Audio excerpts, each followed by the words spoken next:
días, Dios les bendiga en esta mañana. Qué bueno que el Señor nos permite una vez más venir a aprender de su palabra. Y en este día pues vamos a empezar con la oración para iniciar el servicio. Padre, te damos gracias, Señor, por tu amor, por tu fidelidad, por tu misericordia. Te damos gracias, Señor, por la oportunidad que nos das, Señor, una vez más de presentarnos ante ti, Señor, y para escuchar tu palabra, Padre. En el nombre de Jesús, Señor, te pedimos, Señor, por aquellas personas que han hecho sus peticiones de oración, Señor, confiando en ti, Padre, porque tu palabra dice que los que confiamos en ti no seremos avergonzados, Señor. En el nombre de Jesús, hablamos, Padre, sanidad a los cuerpos, hablamos restauración en las familias, libertad, Padre, para las personas que necesitan, Señor, ser libres de la adicción, Padre. La restauración en las familias, Señor. Ese amor, Padre, que ellos puedan ver el amor tuyo reflejado en el hogar, Padre, en las familias, Señor. En el nombre de Jesús, en las finanzas, Padre, aquellos, Señor, que te han sido fieles, Señor, en los diezmos, en las ofrendas. Tú eres fiel, Padre. Tú has prometido abrir las ventanas de los cielos, Señor, para nosotros. En el nombre de Jesús, por salvación, para aquellos, Señor, por quienes estamos pidiendo, Señor, que un día, Señor, tú los traerás con lazos de amor hacia ti, Padre. En el nombre de Jesús te lo pedimos y te damos gracias, Señor. Amén. El tema para el día de hoy se llama Apreciando el valor de la gracia. Para eso vamos a empezar a leer en Romanos, en el capítulo 6, del versículo 1 al 2. ¿Qué pues diremos? ¿Perseveraremos en el pecado para que la gracia abunde? En ninguna manera, porque los que hemos muerto al pecado, ¿cómo viviremos aún en él? Aquí vemos al apóstol Pablo hablando de la gracia. Dice que si perseveraremos en el pecado para que la gracia abunde, y él responde que de ninguna manera. Ese versículo o el conocimiento de la gracia, dice que el conocimiento de la gracia, que algunas personas pueden decir que están en la gracia y no la ley. Pues Pablo aquí empieza diciendo, ¿qué pues diremos? ¿Perseveraremos en el pecado para que la gracia abunde? Y él contesta que no, que de ninguna manera. Porque ¿cómo? ¿Cómo si hemos muerto al pecado? ¿Cómo aún vamos a seguir viviendo en él? Y es una verdad de que la gracia ha sido malinterpretada erróneamente. Y pues bueno, aquí Pablo lo dice, que no es así.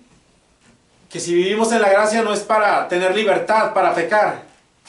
Que no debemos de confundir el amor de Dios en su misericordia y abusar de él. Porque a lo mejor usted va a decir, bueno, pues Dios es amor, es misericordia, es perdón. Todo lo perdona. Entonces vamos a pecar una y otra vez. Y eso no es así. Eso es lo que la gente malinterpreta. No puede estar diciendo, bueno, pues estamos en la gracia, vamos a darle oportunidad a ese Dios tan grandioso, tan amoroso, tan misericordioso, para seguir pecando una y otra vez. Y Pablo dice que no, que de ninguna manera. Así es que en el versículo 2 dice, en ninguna manera, porque los que hemos muerto al pecado, ¿cómo viviremos aún en él? Pues es la idea del cristiano, de la persona o del cristiano que dice que está en la gracia, no puede vivir perseverando en el pecado. Usted no puede, si ha aceptado a Cristo, no puede seguir haciendo eso una y otra vez. Y usted dice, bueno, ¿y qué es pecado? Bueno, más adelante vamos a verlo aquí por la Biblia. Porque usted no puede estar viviendo continuamente una vida así, un estilo de vida así. Ese no es el evangelio. Ese no es lo que Cristo predicó o que vino a hacer por nosotros. Lo que Cristo vino a hacer fue a darnos libertad, pero una libertad para entrar libre a la presencia de Dios, a ser libres del pecado. Esa es la libertad, ser libres del pecado. Y como dice, libre del pecado y de la muerte, pues Dios nos ha hecho libres de la muerte espiritual a través de su sacrificio. Así es que si usted sigue perseverando en lo que era antes, pues usted tiene que entender lo que es la gracia. Porque ya sabe que el pecado es odioso y destructivo. Y si usted lo sigue practicando o sigue siguiendo un estilo de vida, pues no va a haber resultados. Va a haber consecuencias de esas malas acciones de las que se están haciendo. Por tomar en poco la gracia de Dios, o quizás por malentender la gracia de Dios. Porque si usted ha muerto a algo, o sea, al pecado, ¿usted cómo va a vivir otra vez en él? No puede ser así para un cristiano. Y decir, bueno, pues nadie es perfecto. No lo somos, es cierto, nadie lo es. Pero el estilo de vida que lleva debe de evidenciarse que usted ha nacido de nuevo, que usted es una nueva criatura. Usted si continúa leyendo aquí en el capítulo 6, aquí habla que hemos muerto junto con Cristo, porque habla del bautismo más adelante, una representación cuando usted se bautiza en Cristo, que usted muere, es sepultado y resucitado. Es simbólico el bautismo en agua. Y es lo que habla aquí más adelante el capítulo 6. O sea, si usted ha muerto al pecado, ¿cómo va a vivir aún en el pecado? Vamos a leer Romanos 6, aquí mismo, en el capítulo 6 de Romanos, versículo 12 al 16. No reine pues el pecado en vuestro cuerpo mortal, de modo que lo obedezcáis en sus concupiscencias, ni tampoco presentéis vuestros miembros al pecado como instrumentos de iniquidad, sino presentaos vosotros mismos a Dios como vivos de entre los muertos, y vuestros miembros a Dios como instrumentos de justicia. Porque el pecado no se enseñoreará de vosotros, pues no estáis bajo la ley, sino bajo la gracia. ¿Qué pues? ¿Pecaremos porque no estamos bajo la ley, sino bajo la gracia? En ninguna manera. ¿No sabéis que si os sometéis a alguien como esclavos para obedecerle, sois esclavos de aquel a quien obedecéis, sea del pecado para muerte, o sea de la obediencia para justicia? Así es que, aquí una vez más, Pablo sigue hablando, recalcando, que si usted ha muerto al pecado, ¿cómo es que el pecado siga ejerciendo ese dominio sobre usted, sobre su vida?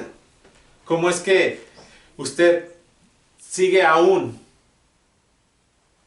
practicando lo que hacía antes? Lo que traía, pues, condenación ante Dios. Ahora la Biblia dice que no hay condenación para los que estamos en Cristo Jesús, y eso es cierto. Pero tome en cuenta usted lo que está diciendo aquí Pablo. Y repitió otra vez que dijo, perseveraremos en el pecado porque estamos bajo la gracia. Dice que en ninguna manera. Que en ninguna manera. Que los efectos destructivos del pecado, si sabemos que es destructivo para nosotros, para nuestras vidas, pues no debemos de practicarlo. Debemos de renunciar a él. Y es lo que Pablo recalca aquí otra vez en el versículo 12. No reine pues el pecado en vuestro cuerpo mortal, de modo que lo obedezcáis en sus concupiscencias. Si el pecado ya sabemos que es destructivo, no lo debemos de dejar que reine en nuestro cuerpo. Nosotros tenemos un autocontrol, y ese es un fruto del Espíritu Santo, y que más adelante vamos a ver. Usted no puede decir que no puede, que no tiene las fuerzas. El apóstol Pablo, él da un ejemplo de él mismo. en el capítulo 7, en el siguiente capítulo aquí de Romanos, él da un ejemplo de él. Pero él dice que gracias a Dios por Jesucristo, porque él dice, mientras que estemos aquí en el cuerpo, vamos a tener tropiezos, vamos a caer. Pero eso no significa que usted constantemente esté cayendo, esté persistiendo en el pecado. Le da gracias a Dios por Jesucristo. ¿Por qué?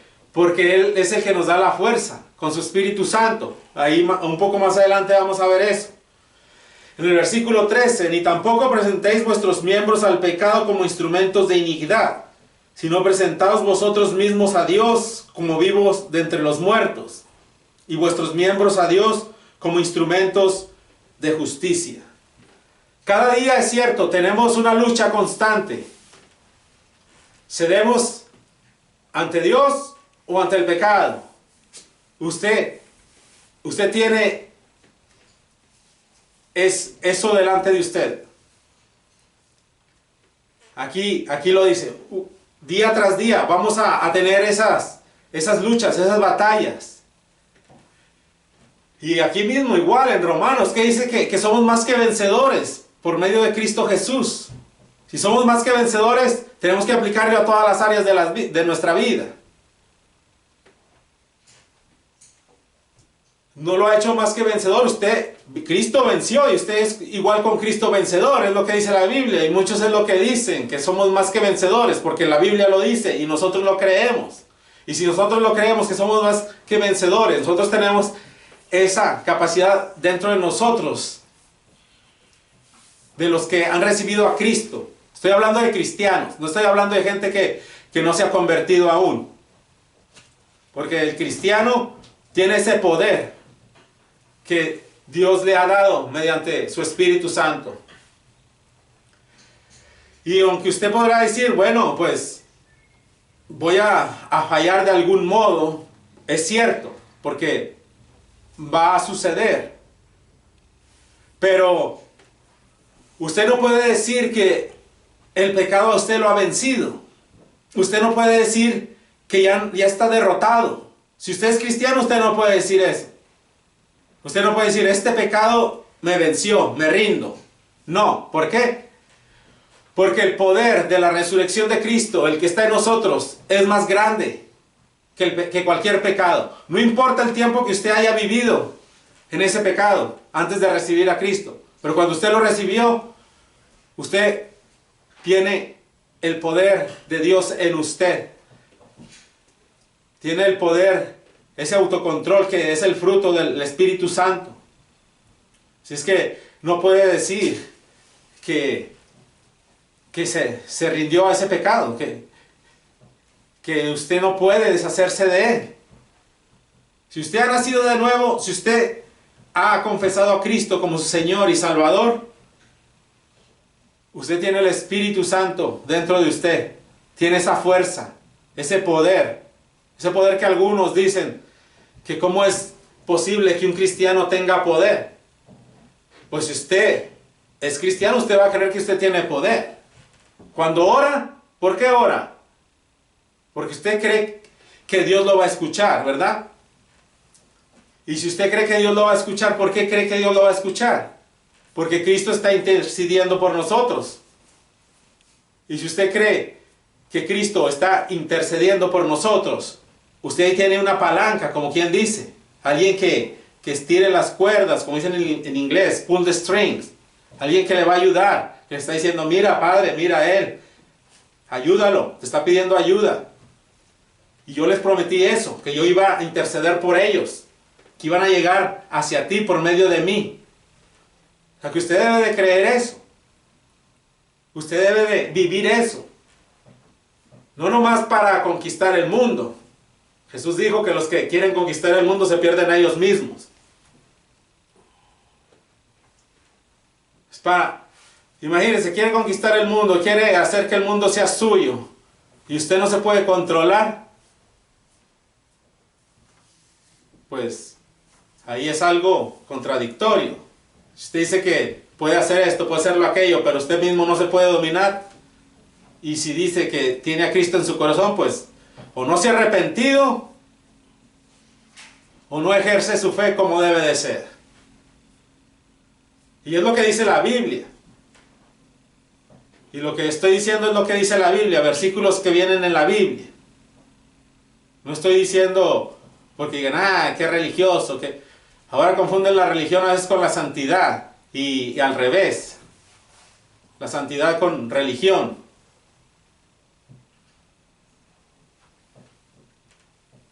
Pero la Biblia es clara y la Biblia nos enseña.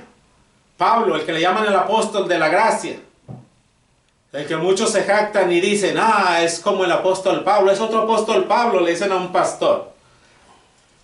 No creo que nadie le llegue a los talones a Pablo. Nadie. De esos que se jactan, que dicen, otro apóstol Pablo. Mire Pablo, si usted lee todo lo que Pablo hizo, lo que Pablo se esforzó por el evangelio, lo que padeció por el evangelio, pues el apóstol de la gracia es el que está diciendo que si no perseveremos en el pecado para que la gracia abunde, y que si el pecado sobreabundó la gracia, pues bueno, es la gracia de Dios y no debemos hacer mal uso de ella, debemos apreciar la gracia de Dios. Pablo en el versículo 15, ¿qué pues pecaremos? Porque no estamos bajo la ley, sino bajo la gracia en ninguna manera. Otra vez, Pablo diciendo que la gracia no es un aliento para pecar, no es un permiso para pecar. Y él lo dice, y lo vuelve a decir, que en ninguna manera. La gracia no alienta o permite el pecado. Y es lo que se ha venido interpretando erróneamente a favor de la persona, de la que habla, de la gracia, que se puede hacer esto y lo otro, que estamos bajo la gracia. La Biblia dice que todo es lícito, pero no todo conviene. Y ahí es donde entra el dominio propio. Usted puede hacer lo que quiera, pero los resultados no van a ser los que Dios quiera para un cristiano, para una gente que dice ser cristiana y no evidencia nada, no ora, no lee la Biblia, no se congrega, no les habla de Cristo a los demás. Eso es la gracia. ¿Qué dijo Jesús? Dar de gracia lo que gracia os recibiste. Usted recibió perdón, usted recibió vida eterna. Si es que en realidad se ha arrepentido, si es que en realidad ha renunciado al mundo. El mismo Jesús dijo en Juan 17, le dijo, hablando con Dios, orando por nosotros, diciendo que estamos en el mundo, pero que no pertenecemos a este mundo, que nos guardemos del mundo. No pedía que nos sacara del mundo, sino que nos guardara. Y para eso envió esa promesa maravillosa, el Espíritu Santo. Jesús sabía dónde estábamos viviendo, porque Él vino y habitó entre nosotros. Y Él sabía, dijo, Señor, no, Padre, no te pido que los saques, pues es imposible, ¿cómo los vas a sacar? Solo te pido que los guardes. Y bueno, y Dios respondió con la promesa del Espíritu Santo. En el versículo 16, ¿no sabéis que si os sometéis a alguien como esclavos para obedecerle, sois esclavos de aquel a quien obedecéis, sea del pecado para muerte o sea de la obediencia para justicia? Aquí vemos una vez más, alguien que es esclavo, pues esa persona que es esclavo se somete, como dice aquí, a alguien de lo que es esclavo. Ya sea para el pecado o a la justicia. A la justicia quiere decir someterse a Dios. Y el esclavo reconoce a su dueño. Si usted cree que está esclavizado por el pecado, pues pídale a Dios que tenga misericordia de usted y que lo liberte una vez más. Y yo decir, bueno, si yo ya confesé a Cristo como mi Salvador y ya me he hecho libre. Bueno, si lo ha hecho libre, entonces ¿por qué sigue usted esclavizado al pecado? Porque no se ha querido someter a Dios. Ahora es la razón, porque muchos dicen, si yo me hago cristiano, si yo confieso a Cristo como mi Salvador, yo ya tengo que dejar esto, lo otro y lo otro y lo otro. Pues entonces no se ha convertido, no se ha arrepentido. Aquí vamos a ver el ejemplo que nos da el apóstol Pablo, porque Pablo no nomás escribió esto y como dicen, no vivió lo que predicaba. Pablo vivió lo que predicó y predicó lo que vivió. Fíjense todavía. Vivía lo que predicaba y predicaba lo que vivía. Así como filosofía, pero así es. Y la Biblia lo enseña. Ahí en el libro de los Hechos y en las cartas que escribió. Por eso digo que los que se jactan que son como el apóstol Pablo, pues no deberían de hacer eso. Para que el mismo Pablo haya dicho, ser imitadores míos, así como yo de Cristo, pues es cierto, nosotros a eso estamos llamados. A ser como Jesús, como Juan el Bautista dijo, que yo mengüe y que Él crezca. Eso es necesario y es cierto, así debemos de ser. Y Pablo dijo eso, sean imitadores míos como yo de Jesús, para que vean. Es el apóstol de la gracia. Vamos a leer en Santiago. El Santiago capítulo 4,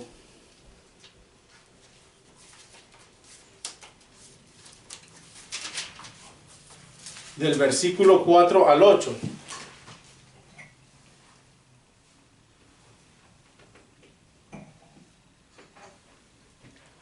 Oh almas adúlteras, ¿no sabéis que la amistad del mundo es enemistad contra Dios? Cualquiera, pues, que quiera ser amigo del mundo, se constituye enemigo de Dios. ¿O pensáis que la Escritura dice en vano, el Espíritu que Él ha hecho morar en nosotros nos anhela celosamente? Pero Él da mayor gracia. Por esto dice, Dios resiste a los soberbios y da gracia a los humildes. Someteos pues a Dios, resistid al diablo y huirá de vosotros. Acercaos a Dios, y Él se acercará a vosotros. Pecadores, limpiad las manos, y vosotros los de doble ánimo, purificad vuestros corazones. Aquí vemos a Santiago escribiendo, diciendo, cuando se refiere a almas adúlteras, es que como una persona puede romper esas promesas que ha hecho a Dios, alejándose de Él y todavía siendo hostil ante Dios. Una persona que ha confesado a Cristo como su Señor y Salvador no puede alejarse de Dios, no debe alejarse de Dios. Y aquí Santiago lo dice. ¿Cómo es posible que aquellos que han hecho su promesa de confesar a Cristo como su Señor y Salvador, y de seguirle y de servirle, se pueden alejar tanto de Dios, o pueden incluso hasta, pues sí, pelearse con Dios? Por eso le está llamando así Santiago, dando complicidad al mundo. Y al dar complicidad al mundo, se alejan de Dios. Es lo que está diciendo Santiago. Almas adúlteras. Y más adelante en el 7, someteos pues a Dios, resistid al diablo, y huirá de vosotros. Si usted se somete a Dios, Dios dice que Él recibe a la persona que está arrepentida, contrita y humillada, tú, Dios, no despreciarás, dice el Salmo 51. Un corazón contrito y humillado. Si usted ha vivido desordenadamente, siendo cristiano, si usted llega a Dios y usted rechaza las insinuaciones del diablo, se somete a Dios, Dios lo perdona. Y decir, bueno, ¿y cómo va a perdonar otra vez? Pues si, dice usted,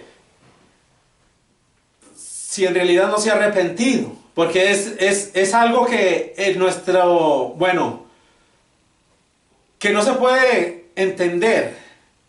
Si usted dice que es cristiano, ¿cómo puede alejarse tanto de Dios? ¿Cómo puede evidenciar con su comportamiento que no es un discípulo de Jesús, que no es un cristiano?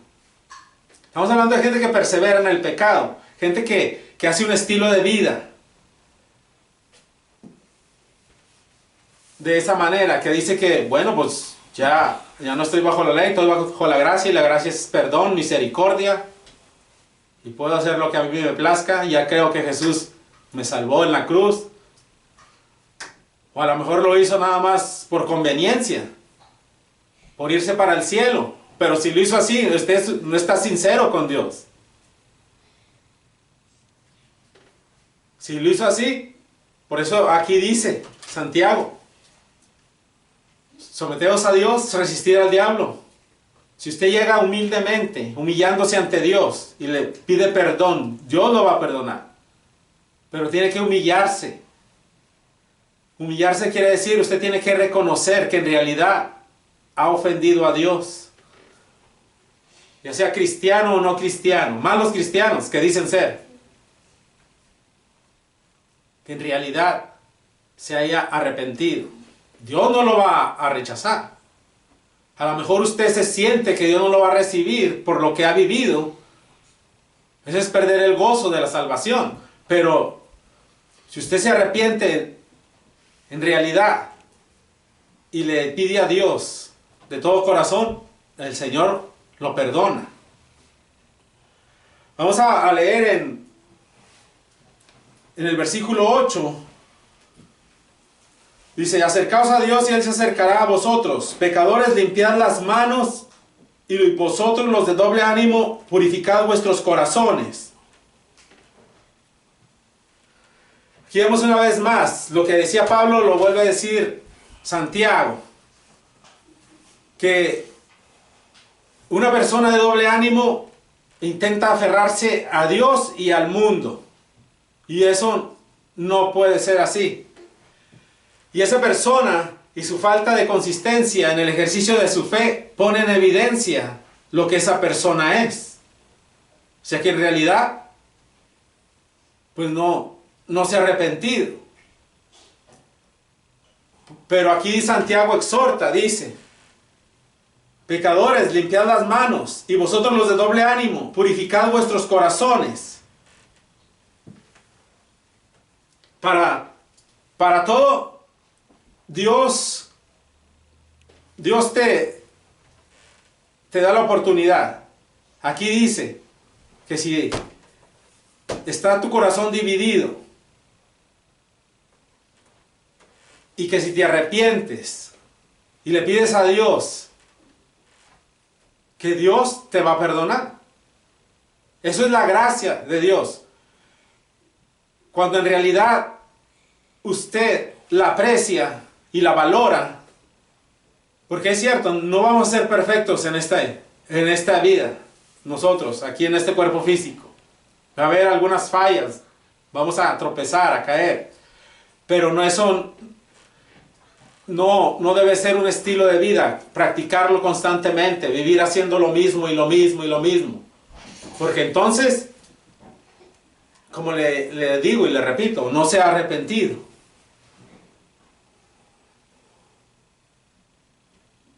Vamos a leer en Timoteo, en Primera de Timoteo.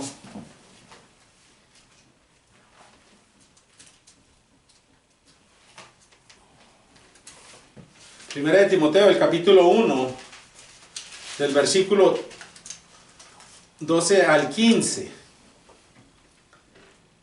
Doy gracias al que me fortaleció, a Cristo Jesús nuestro Señor, porque me tuvo por fiel, poniéndome en el ministerio, habiendo yo sido antes blasfemo, perseguidor e injuriador, mas fui recibido a misericordia, porque lo hice por ignorancia e incredulidad. Pero la gracia de nuestro Señor fue más abundante con la fe y el amor que es en Cristo Jesús. Palabra fiel y digna de ser recibida por todos, que Cristo Jesús vino al mundo para salvar a los pecadores, de los cuales yo soy el primero. Aquí vemos el apóstol Pablo, lo que él dice que era antes, lo que era. Pero dice que por la gracia de Dios, Dios lo perdonó.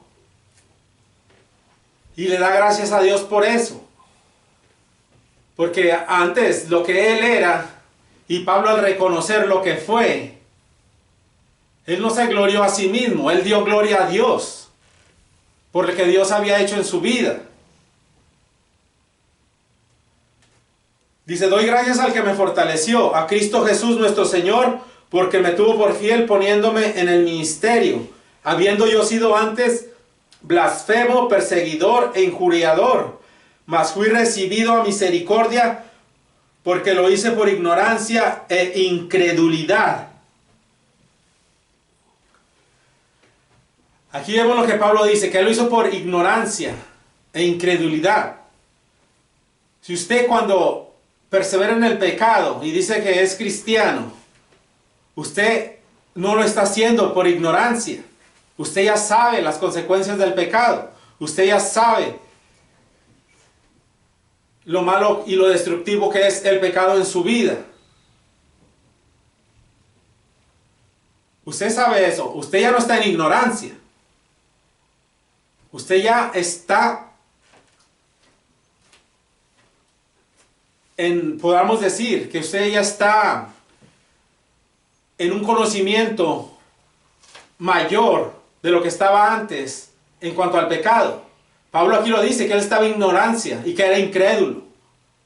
Por eso les digo, cuando estoy hablando aquí de la gracia es para los que dicen que son cristianos y que han recibido a Cristo, no para gente que no ha recibido a Cristo. Y para todos hay esperanza aún así. Y Pablo lo dice. Pablo decía que lo que era, y él pensaba, pues miren, doy gracias a Dios por esto, porque aún así Dios me ha utilizado y me utilizó para predicar su palabra. Pero Pablo, como les dije, vivió lo que predicó y predicó lo que vivió. Y fíjense, como les digo, qué clase de hombre el apóstol Pablo, el apóstol de la gracia, porque él sabía lo que en realidad era la gracia.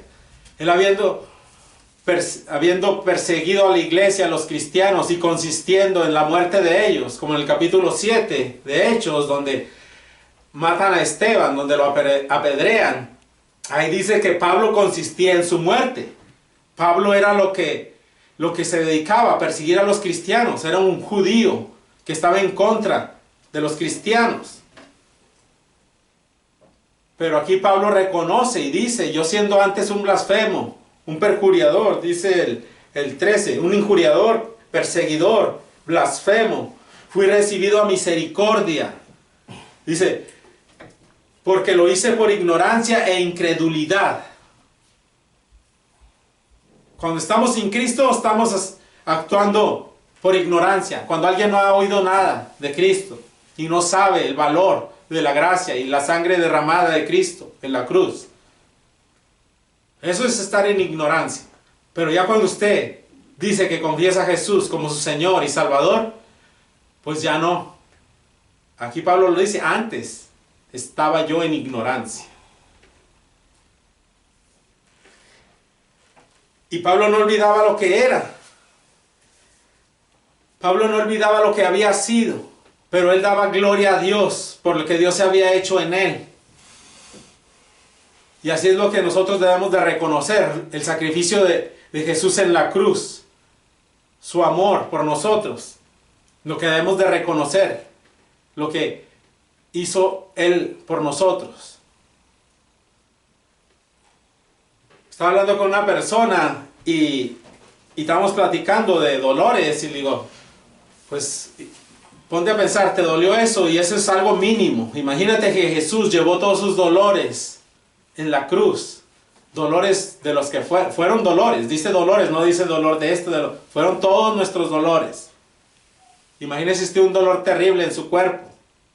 Imagínese usted un dolor, no sé, de cabeza, un pie, un brazo, un hueso, algo, o dolores internos, insoportables.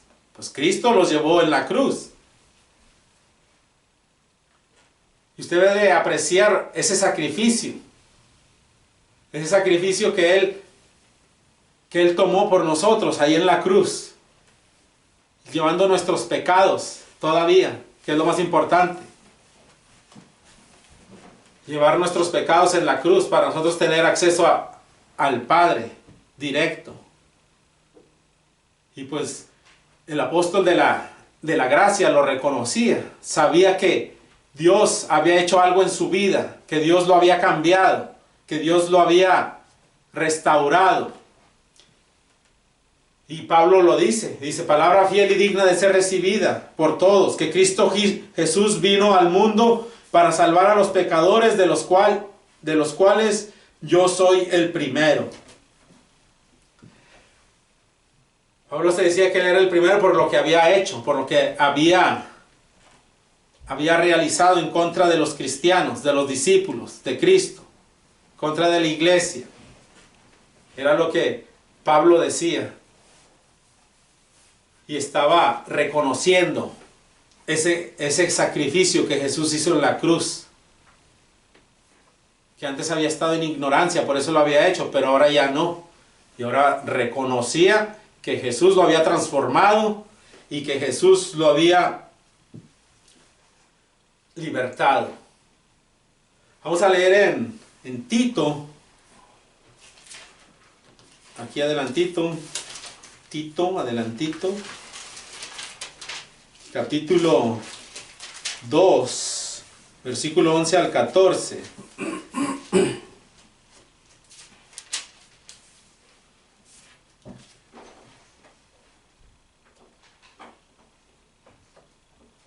Vamos a leer el capítulo 2, versículo 11 al 14.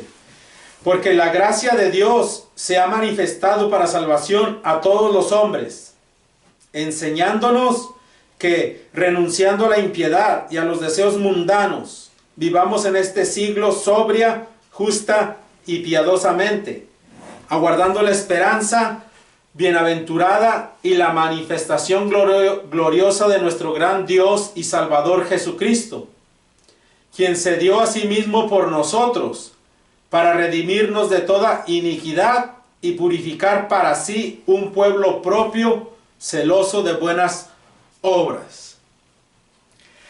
Aquí vemos que el prerequisito para una vida santa es la gracia de Dios en Cristo. Y es la que nos enseña a ser discípulos. Pablo escribiendo a Tito, dice, porque la gracia de Dios se ha manifestado para salvación a todos los hombres, enseñándonos que renunciando a la impiedad y a los deseos mundanos, vivamos en este siglo sobria, justa y piadosamente. Es que la gracia de Dios se ha manifestado para todos, por medio de Cristo Jesús. Y que nos enseña, dice, enseñándonos a que vivamos sobria, justa y piadosamente. La palabra que utilizaron aquí, sobria, es una palabra que griega de sofronos, se escribe sofronos, que viene de soso, salvar, y pren, la mente. Dice que es un adverbio que se aplica a un actuar responsable, sensible, prudente, a conservar el autocontrol y estar en plena posición de las facultades intelectuales y emocionales, Eso es lo que quiere decir sobria. O un actuar responsable, dice. Si usted es cristiano, usted tiene que actuar responsablemente de lo que es. Y dice que tiene que ser sensible. Que tiene que ser con autocontrol. Y como les dije al principio, uno de los frutos del Espíritu Santo es el dominio propio, el autocontrol. Y por eso, cuando Santiago dice un hombre de doble ánimo que se aferra al mundo y a Dios, pues no se puede, tiene que someterse a Dios, tiene que ejercitar su fe de lo que dice ser. ¿Y cómo se ejercita la fe? Pues hay muchas maneras de ejercitar la fe. Orando, leyendo la Biblia, congregándose y haciendo lo que la Biblia dice, a lo que nos ha llamado, a no callar, a predicar. Usted no se debe avergonzar del Evangelio, de ser cristiano. Usted no se debe avergonzar de hablarle a alguien de Cristo. Para eso, Dios nos ha dado su Santo Espíritu. Para tener esa valentía, para hablar de Él, para no quedarnos callados, para decir lo que Él ha hecho en nuestras vidas, como Pablo, lo que vivíamos antes, y lo que Dios hizo, que nos transformó, nos redimió por su sangre en la cruz, y eso es la gracia, y no tenemos que tener en poco ese sacrificio, no tenemos que tomar en vano lo que en realidad es la gracia. Porque Pablo dijo que de ninguna manera la gracia dio aliento a pecar, o que permite pecar. Pablo lo dice, que de ninguna manera, que eso no es así. Y esa es la manera en que Pablo testifica de Cristo, y hablando de su deidad como Dios y Salvador de todos los hombres. Y es lo que Pablo predicaba y decía, que Jesús vino a salvar a todos los pecadores, y dice que de los cuales Él era el primero, porque Él se consideraba una persona muy, se puede decir que Él pensaba que a lo mejor por lo que había hecho tanto mal, que pensaba que a lo mejor no había perdón para él. Pero Jesús le mostró que sí, y le enseñó que sí hay perdón. Y él, al ver esa transformación en su vida, él lo predicaba y él lo decía. Y esa es la gracia de Dios, el perdón. En el capítulo 1 de Juan, vamos a leer. En el capítulo 1 de Juan, del versículo 14 al 18.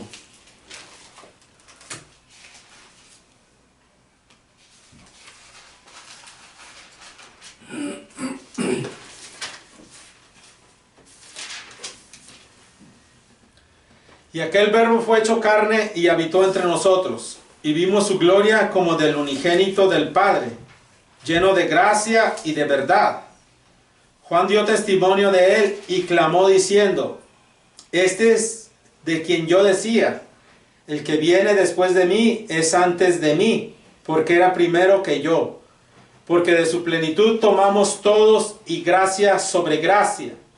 Pues la ley por medio de Moisés fue dada, pero la gracia y la verdad vinieron por medio de Jesucristo. A Dios nadie le dio jamás el unigénito Hijo que está en el seno del Padre, Él le ha dado a conocer. Aquí vemos que la gracia y la verdad, en el versículo 14, lleno de gracia y de verdad, pues más que Juan afirma que la gracia, que es más que un favor impersonal de Dios, Juan afirma que Dios vino en carne propia, con todo su poder, con toda su provisión, en nuestra necesidad para salvarnos. Es lo que está diciendo Juan, lleno de gracia y de verdad, y que de su plenitud hemos tomado todos. O sea que Jesús mismo, Dios mismo, se tomó el lugar nuestro en la cruz. Dice que el Verbo se hizo carne y habitó entre nosotros. Desde que se la manifestó Dios a Israel en el desierto, ahí ya estaba Jesús morando en el tabernáculo. La presencia de Dios con nosotros.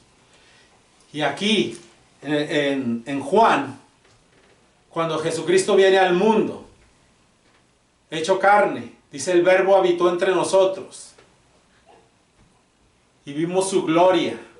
Ellos fueron los que miraron a Jesús, que anduvieron con Él, que convivieron con Él. Juan, el apóstol Pedro y los demás discípulos, los 12 apóstoles. Por eso dice que ellos vieron su gloria, la gloria de Dios. Y al venir Jesús, hecho carne, Dios envió lo mejor, toda su provisión, envió todo su poder mediante su Hijo para libertarnos, para ser un pueblo propio, santo, un pueblo libre de pecado, para buenas obras. Para eso fue lo que vino Jesús, para rescatarnos del poder del pecado. Si Él vino a eso, ¿por qué seguiremos insistiendo en vivir una vida desordenada? ¿Por qué se sigue insistiendo en tratar erróneamente la gracia? En interpretarla a favor de lo mal que se comporta a la gente. Aquí vemos que la gracia es el perdón de Dios. Y fíjense qué grande muestra de Dios de enviar a su Hijo. De enviar a su Hijo para tomar nuestro lugar. Todo lo que tenía Dios, lo mejor. Todo su poder. Vino y tomó el lugar en la cruz por nosotros. Siendo nosotros inmerecedores. Por eso afirma Juan que es algo más que un favor impersonal de Dios, la gracia. Es más que eso. Es Dios mismo proveyendo el más grande de los sacrificios para el perdón de los pecados, a su Hijo, Jesucristo. Y que la gracia, es cierto, es perdón, pero la gracia no es para que se abuse de ella, para que se maneje de esa manera, para tener un estilo de vida desordenado, siendo cristiano. Y usted, si no se ha convertido, o hay alguien que nos ve y no se ha convertido, pues mire, aquí ejemplos da la Biblia, de una persona que se sentía que era el más pecador de todos, y que por él vino a morir Jesús. Pero él dice que se ha manifestado a todos los hombres la gracia de Dios, el perdón, por medio de Jesucristo. Es que si usted se considera una de esas personas, pues hay en Dios salvación. Dios lo puede transformar. Dios lo puede cambiar. Como estuvimos leyendo, Dios no va a despreciar a nadie que llegue ante Él pidiéndole ayuda, pidiéndole perdón, que está arrepentido. Y eso es a lo que el apóstol Pablo, considerado el apóstol de la gracia, porque eso es la gracia, el perdón y el amor de Dios. No una licencia para portarnos mal, un permiso para hacer lo que queramos y ejercer una vida desordenada ofendiendo a Dios, alejándonos de Dios y diciendo que somos hijos de Dios. Así es que Dios da la oportunidad a todos los hombres que se arrepientan. Amén. Amén. Gloria a Dios. Padre, te damos gracias, Señor, por tu amor, por tu misericordia, por tu fidelidad. Gracias, Señor, por tu gracia, Señor, por el perdón de pecados. Te damos gracias, Señor, porque tú nos has transformado, Señor. Nos has redimido, nos has comprado a precio de sangre, un precio caro, Señor. La sangre de tu Hijo en la cruz. Y te damos gracias, Señor, por tu Santo Espíritu, que es el que nos fortalece, el que nos ayuda a seguir adelante. Te pedimos, Señor, que nos ayudes, Padre, a ejercer el dominio propio, a ejercer, Padre, esa autoridad que nos has dado como hijos tuyos, Señor.